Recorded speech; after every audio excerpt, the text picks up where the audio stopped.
One of my favorite things about my family is that they just give me a lot of love. Go here, buddy. I love you.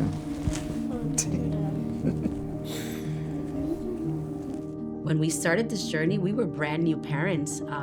We've worked with children in the past before, but to have children live in your home and for you to play that role as a parent is completely different.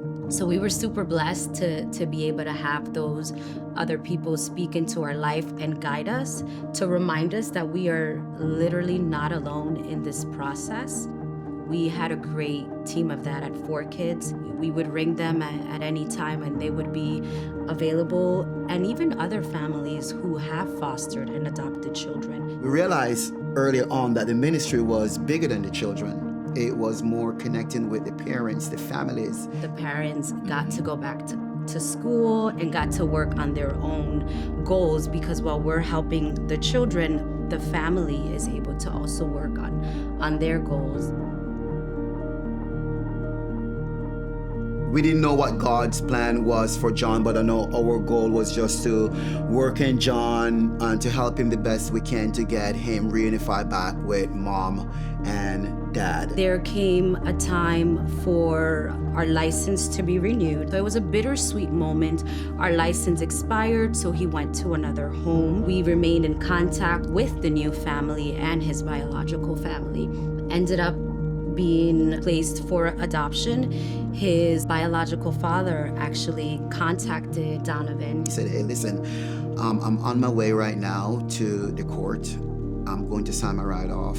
And he said, I'm going to ask you if you and your wife would adopt John.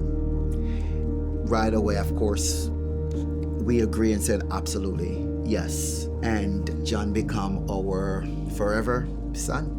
I was just thinking of the gospel, right? Like that a father calls another father to say, because I love him so much, I'm gonna have to give this up, right? Like the sacrifice Jesus made for us. Yes, yes. And it's just this call where God calls us to make sacrifices sometimes, right? For the sake of his glory.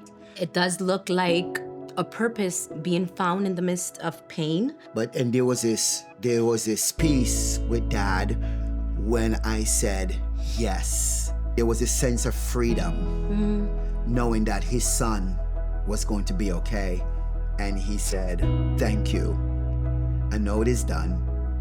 Remind John that his parents love him very much, but we were in a position where we could not care for him the way how we know that he needs to be cared for. We wanted to be a part of John's life for the rest of our life, and especially our daughter wanted to be a part of his life because she was already calling him brother.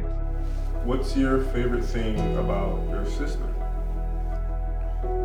She helps me overcome my fears and be brave. You have to meet the children where they are.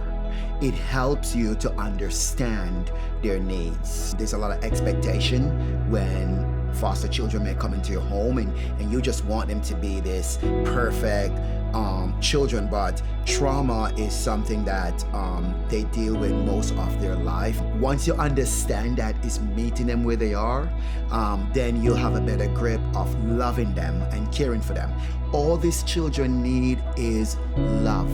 Once you say yes, I'm telling you right now, everything else will fall into place.